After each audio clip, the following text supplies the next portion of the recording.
The member. Thank you, Mr Deputy President. I move that private members' business item number 104 outside the order of precedence be considered in short format. Question is the motion of the member. All those in favour, please say aye. Those the contrary, no. I think the ayes have it. The ayes have it.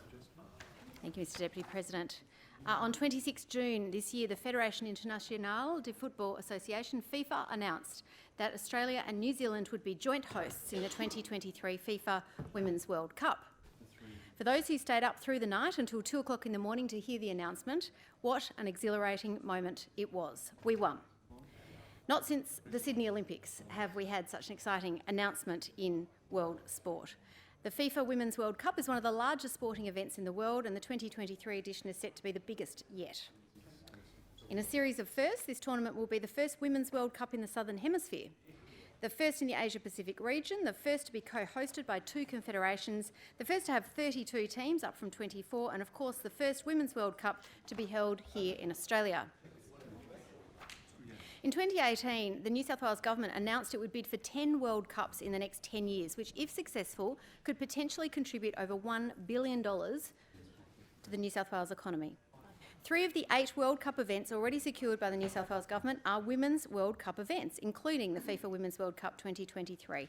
This demonstrates the New South Wales Government's unwavering support of women's sport and why I commend the motion to the House. 16,000 visitors are anticipated to come to New South Wales for the event and inject $21 million into our economy. And of course, FIFA will make its determination about the particular cities shortly. Football Federation Australia has set a target to achieve equality and participation by 2027, and hosting the FIFA Women's World Cup will be a key driver to achieve this ambitious target.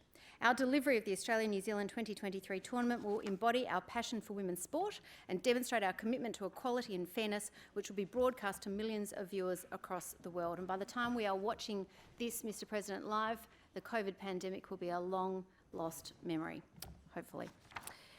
But it wouldn't have been possible to have this announcement if it wasn't for grassroots local football clubs and associations.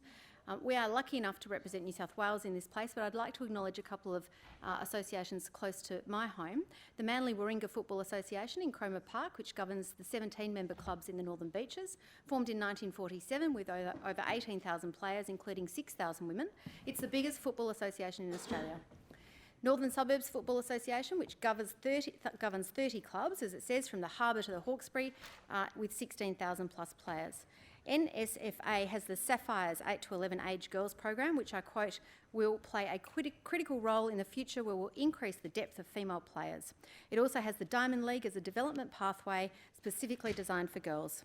And also North West Sydney Football Association at Macquarie Park, which has announced the NWSF as one Women's Football Initiative to grow women's football in the region as a best practice academy for female players to support them to become Matildas.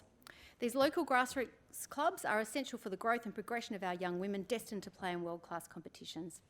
And women's sport is wholeheartedly supported by the New South Wales Government through the sports strategy, Her Sport, Her Way, which over the next 4 years aims to shape the future of women's sport. And of course we know the New South Wales Government has implemented the Active Kids Rebate for sports registration and equipment, which has supported thousands of young women in the sport of their choice and 40,000 women into football. Mr Deputy President, I'd like to make particular reference to a staff member in this place, Jessica Cole, a staffer for Minister Pavey, who some of you may have seen hobbling around the corridors of this place.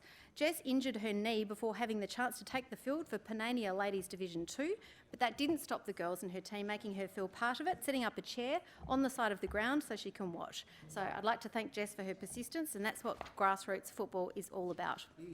I'd also like to thank the mums and dads. Matildas players and elite players very often, and mostly attribute their success to their parents who took them to sport, to practice day and night, week after week. To the grandparents, the friends, the people that support. To the volunteers who set up the grounds and man the pre-COVID barbecue and who clean up after everyone's long gone home, thank you. To the coaches, physios, medics, water runners, referees, linesmen and all the crew, thank you. To the girls and women who don't make the top team, who suffer an injury, who don't get picked or just miss out, I say to them, keep playing, keep participating. We need you, Australia needs you. Football needs you because you might not be a Matilda, but we need you as part of our crew and part of our team. There is always a role for you. I commend the motion to the House. The Honourable